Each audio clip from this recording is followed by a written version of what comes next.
इतिहास साक्षी है कि पुण्य भूमि भारत की गाथा भारत की अस्मिता, गौरव और राष्ट्रीय स्वाभिमान के लिए विदेशी आक्रांताओं से संघर्ष की महान गाथा है। बर्बर आक्रांताओं ने भारत की आत्मा पर चोट करने और भारत का अपमान करने के लिए हमारी संस्कृति और आस्था के केंद्रों को ध्वस्त किया। सोमनाथ, काशी, मथुरा और अयोध्या के मंदिरों का तोड़ा जाना आज भी भारत की स्मृतियों में जीवित है। सन 1528 में अयोध्या में भगवान श्री राम के मंदिर का मुगल आक्रांता बाबर द्वारा तोड़ा जाना ऐसी ही एक अक्षम्य घटना थी जिसने सीधे भारत के सम्मान और आत्मा पर चोट की। कारण साफ था, अयोध्या के श्री राम के मंदिर पर आक्रमण भारत की आत्मा पर आक्रमण था। जहां हर भारतीय के रोम रोम में राम बसते हैं, वह भारत यह अपमान कैसे सहता। राम मंदिर पर आक्रमण भारत को आहत कर गया था। विदेशी हमलावर अपनी बर्बरता दिखाते गए और भारत अपने आत्म गौरव को फिर से पाने के लिए संघर्ष करता रहा। भारत रामलला के जन्म स्थान पर बाबर के नाम पर बने एक ढांचे को देखता और उसे हटाने का संकल्प लेकर शक्ति संजोया करता। हिंदू समाज आत्मसम्मान के रण में डटा रहा और लगातार हमलावरों द्वारा बनाए गए बाबरी ढांचे को हटाने के लिए लड़ता रहा। सरयू कई बार रक्त से लाल हुई। कभी स्थानीय शासकों ने तो कभी साधु संतों और राम भक्तों ने राम जन्मभूमि की मुक्ति के लिए अपने प्राणों की आहुति दी। 74 बार युद्ध हुए। हम कुछ मोर्चे हारे, पर रण जीतने का संकल्प कभी कम नहीं हुआ। हिंदू समाज तलवारों से रक्त रंजित हुआ, पर उसने हार नहीं मानी। उसका संकल्प अजेय था। 15 अगस्त 1947 को देश की आजादी के साथ सैकड़ों सालों से चले आ रहे इस संघर्ष में नई ऊर्जा और एक नया मोड़ आया। अचानक 23 दिसंबर 1949 को बाबरी ढांचे में श्री राम लला प्रकट हुए। हजारों राम भक्त दर्शन के लिए उमड़ पड़े। तत्कालीन प्रधानमंत्री पंडित जवाहरलाल नेहरू ने उत्तर प्रदेश सरकार को श्री राम लला को विवादित ढांचे से हटाने का आदेश दिया। उत्तर प्रदेश सरकार ने अयोध्या के कलेक्टर को यह काम दिया और यह निर्देश भी कि जरूरत पड़ने पर वे बल का प्रयोग भी करें। अयोध्या के कलेक्टर ने सरकार को उत्तर दिया कि यह नरसंहार के बिना संभव नहीं है और फिर भी वह ऐसा चाहती है तो किसी दूसरे कलेक्टर से यह काम करवा ले। परिणाम स्वरूप रामलला की मूर्ति वहीं विराजमान रही। विवादित ढांचे को बंद कर दिया गया। केवल पुजारी को सेवा अर्चना के लिए भीतर जाने की अनुमति थी। फिर भी राम भक्त विवादित ढांचे के बाहर से प्रभु श्री राम की आराधना करते रहे। भारत के हिंदू समाज के लिए चुनौतियां और बढ़ गई। मामला अदालत में गया। विपक्षी दलों द्वारा अदालत में भगवान श्री राम के अस्तित्व पर सवाल उठाए गए। उनके अयोध्या में ही जन्म लेने का प्रमाण मांगा गया। भारत का जनमानस अब आहत हो उठा था। आजाद भारत में भी हिंदू समाज को अपनी आस्था और श्रद्धा के लिए संघर्ष करना पड़ रहा था। चुनौतियों के इस समय में सन 1984 में विज्ञान भवन दिल्ली में विश्व हिंदू परिषद ने धर्म संसद का आयोजन किया। इस संसद में देश भर के संतों ने राम जन्मभूमि की मुक्ति के लिए आह्वान किया और राम जन्मभूमि मुक्ति यज्ञ समिति का गठन किया।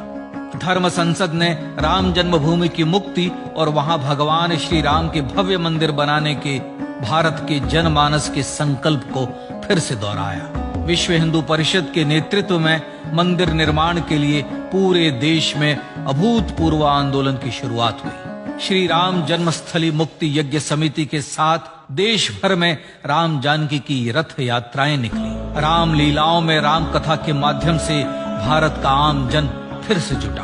अब सबके मन में एक ही प्रण था, एक ही लक्ष्य था। अयोध्या में जन्मभूमि पर भगवान श्री राम के भव्य मंदिर का निर्माण।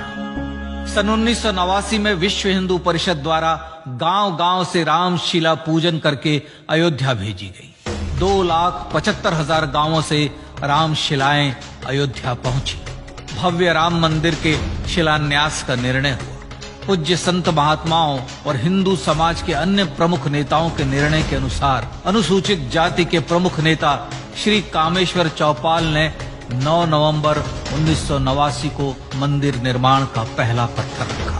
राम जन्मभूमि पर मंदिर निर्माण के लक्ष्य की पूर्ति के लिए सन 1990 में सोमनाथ से अयोध्या के लिए श्री लाल कृष्ण आडवाणी ने रथ यात्रा की शुरुआत की। देश में जन भावनाओं का ज्वार उमड़ने लगा। श्री लाल कृष्ण आडवाणी के रथ यात्रा के साथ साथ मंदिर के लिए जन समर्थन बढ़ने लगा और छद्म सेकुलरवाद बेनकाब होने लगा।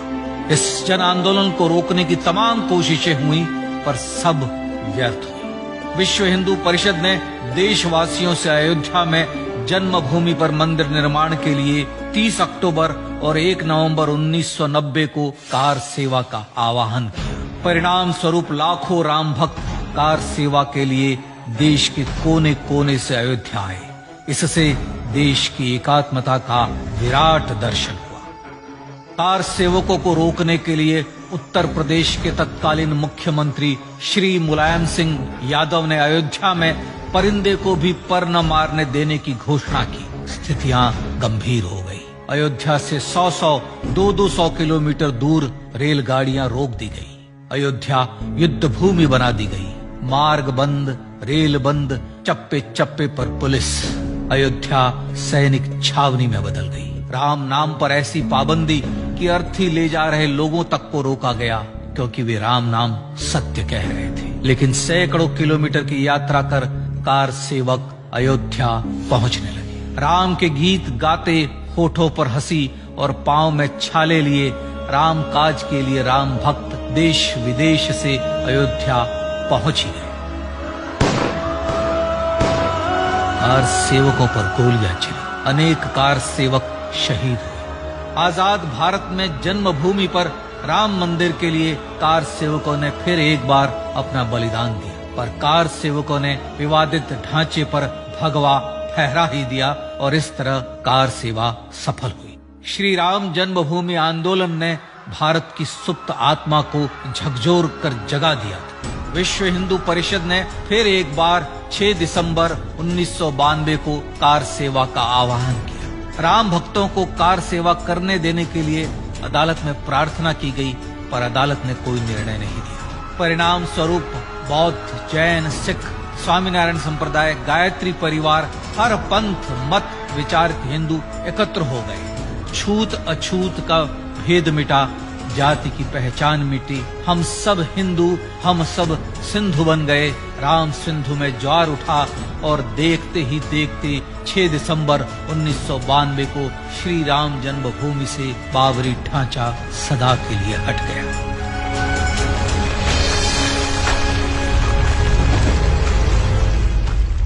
यह क्षण शौर्य, न्याय और सत्यमेव जयते का क्षण था। यतो धर्मस्ततो जय का क्षण था। पर संघर्ष की गाथा यहां जाकर भी नहीं रुकी। छद्म सेकुलरवादियों द्वारा भारत और भगवान श्री राम के इतिहास को झुठलाने के लिए अदालतों में चुनौतियों का सिलसिला चलता रहा, जो 1950 से चल रहा था। हिंदू सिखों के बीच से गुजरते हुए भगवान श्री राम का दर्शन करने के लिए विवश थे। यह स्थिति थी आजाद भारत में श्री राम और राम भक्तों की। पर सत्य को तो जीतना ही था। आखिरकार देश के सर्वोच्च न्यायालय के 5 जजों की खंडपीठ ने 9 नवंबर 2019 को ऐतिहासिक निर्णय दिया और यह कहा कि अयोध्या जन्मभूमि परिसर की पूरी 67 एकड़ भूमि रामलला की। और न्यायालय ने भारत सरकार को जन्मभूमि पर मंदिर बनाने के लिए एक ट्रस्ट बनाने का आदेश दिया।